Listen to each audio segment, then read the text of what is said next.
metode linearnya apa segala macam situ itu teliti pakai teori-teori yang ada di bab 2. Di bab 2 ada tentang pendidikan agamanya, metode, teori tentang metode, teori tentang efektivitas dan lain-lain. Di bab 5 simpulan, penutup kan terbagi dua lagi ya. Satu kesimpulan.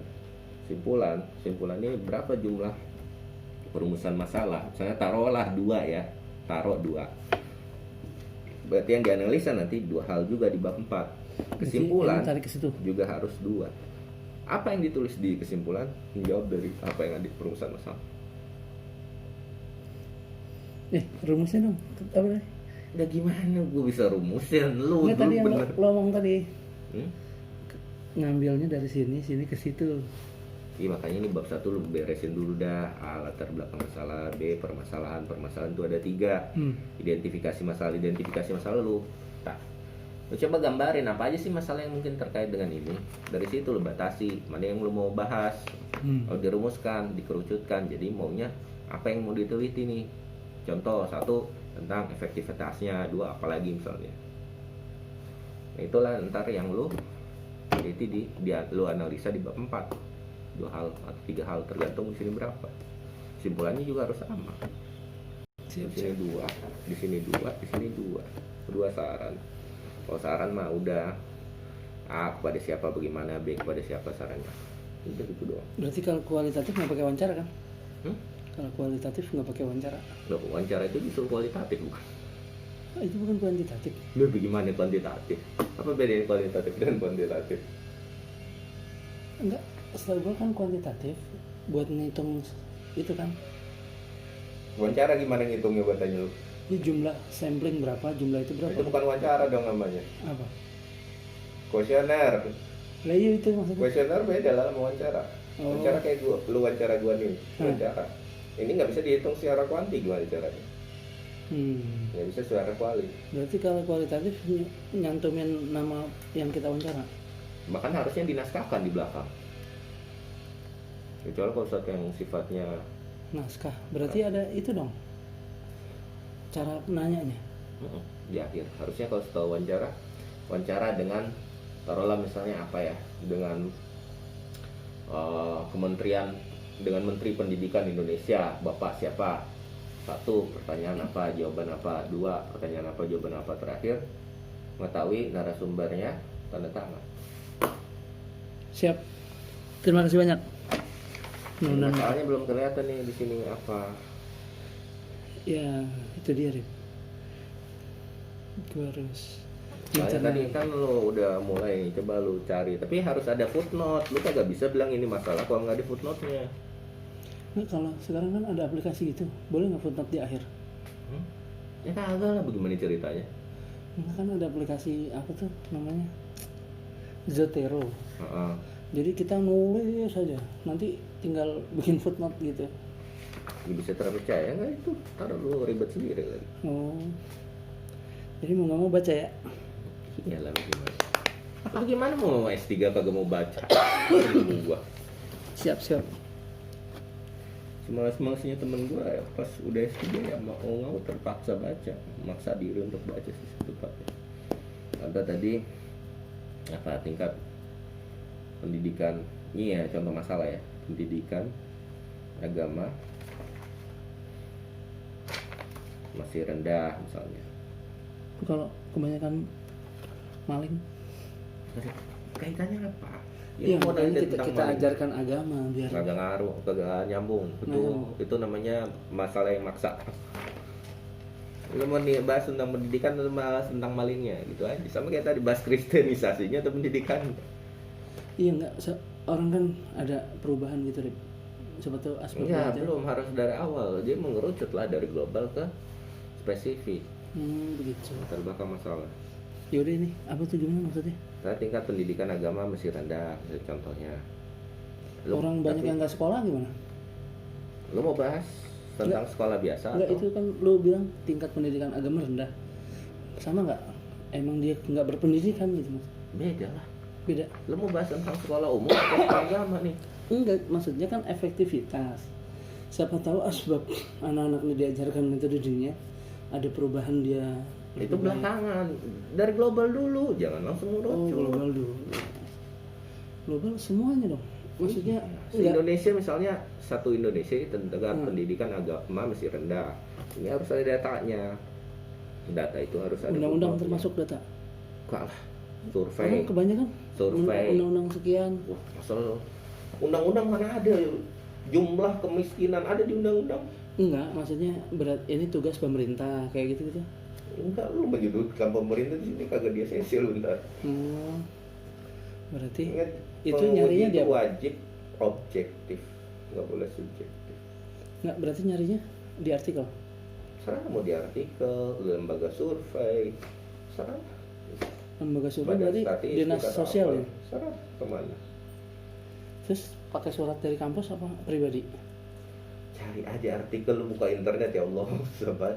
Enggak, maksudnya Ini contoh ya, ini gua kasih contoh masalah, lu udah kekeh aja. Beri contoh masalah. bukan kan numpang ketemu lu. Ini contoh masalah nih. Siap. Nah, dari sini misalnya tingkat pendidikan agama masih rendah. Oke, apa solusi yang bisa ditawarkan? Soalnya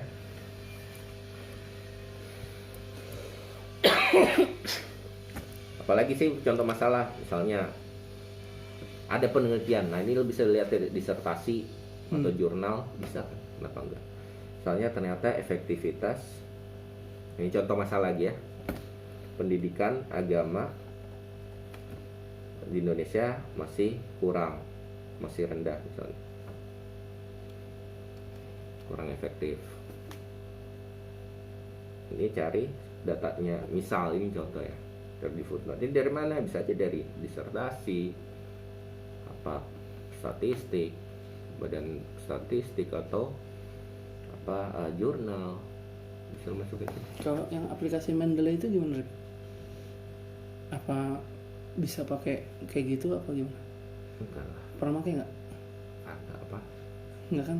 Kayak di jurnal kan harus pakai aplikasi itu. Tergantung lah, lu buka jurnalnya di mana. Kalau Google Scholar kan, scholar.google kan, cendekiawan.google kalau Indonesia nya kan banyak yang gratis. Kalau ke UIN, ke Pasca UIN, PPS, SPS, di situ kan kalau Gestor gratis. Kalau ke UI banyak tuh jurnal yang bisa gratis. Gue dulu sampai ke UI ini disertasi. Jadi yang namanya S3 itu beda dengan S1 S2. Kalau lu nggak mau maksa diri lu untuk baca, susah lu sih. Siap, bismillah. Karena menurut gua pribadi ya, mungkin gua salah. Ikhtiar itu bukan cuma sekedar usaha. Ikhtiar itu paksa diri kita untuk berusaha. Iya, selama ini kan kita nih, setahu gua, apa kata dosen pembimbing gitu, Rip? Maksudnya percuma kita ngoyo. Nah gini pertanyaan gua, kalau dosen pembimbing lu lihat begini, berapa kali lu mau bolak-balik ke dosen pembimbing? Ini kok begini, balik lagi. Lu jangan berharap dosen pembimbing ngerjain disertasi lu. Lu salah pikir berarti. Bukan, maksudnya gini, kan kadang pemikirannya beliau maunya begitu. Jadi kadang banyak kerubahnya. Nah terus Kalau ini kan lu masih enak nih, maksudnya sesuai metodologi. iya. Maksudnya ada yang Pemikiran itu gini loh, latar belakang masalah dia maunya bagaimana, ikut. Dia pengen dia pengen perumusan masalahnya begini, ikut. Nah itu. Dia pengen metode bagaimana, ikut. Nah kalau lu kagak ada isinya ini di daftar pustaka, apa yang mau diikut? Yang ada lu suruh pulang. Kalau lu jadi mahasiswa bimbingan gue suruh pulang.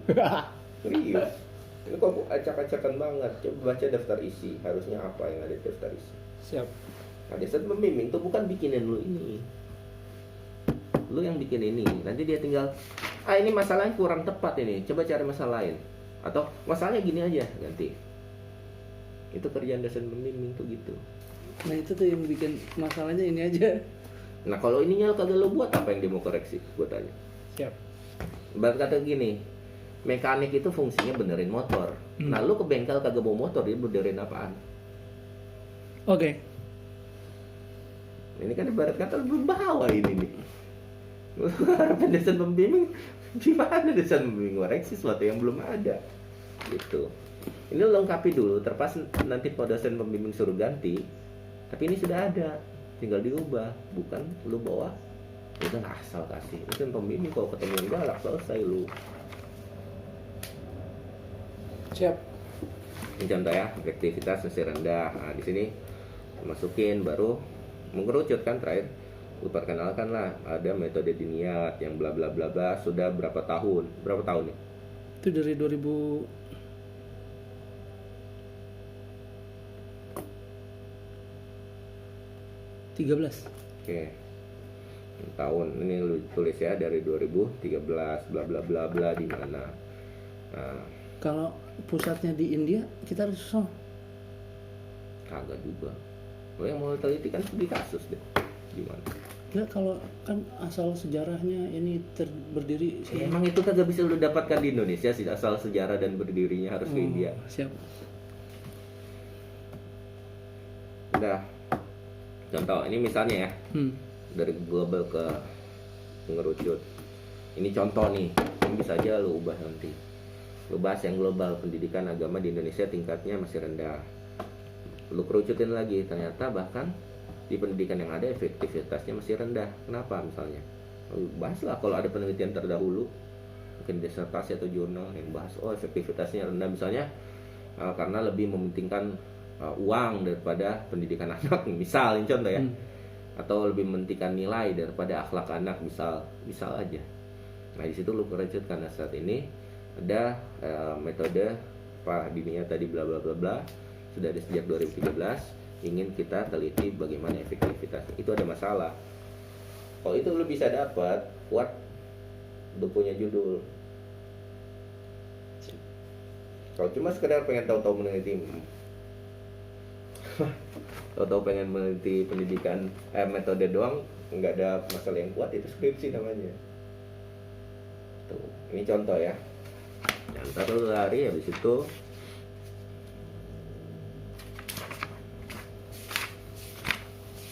sebanyak baca sih.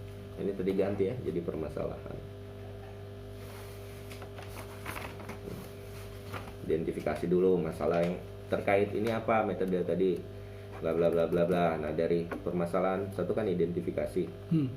Nah lu batasin, lu mau bahas dari segi apa, lebih ke efektivitasnya. Kalau dua, isunya dua apa tadi? Ya efektivitasnya dan apanya misalnya lah taruh lah ya. Siap. Nah nanti ini kan pembatasan. Nanti yang 3 ini ke bawah loh, jangan ke samping lo nulisnya nanti. 3 perumusan masalah. Itu langsung, misalnya ada 2 ya 2. Bedanya adalah kalau di sini masih bentuknya pembatasan itu masih bentuknya pernyataan. Kalau di perumusan sudah bentuk pertanyaan. Kenapa bentuknya pertanyaan? Karena inilah yang akan lu jawab, lu analisa di bab 4 untuk menghasilkan kesimpulan dan nanti kesimpulan ditulis di bab 5. Siap. PR capek bikin disertasi, gue tahu, paham. Cuma memang begitulah ujiannya.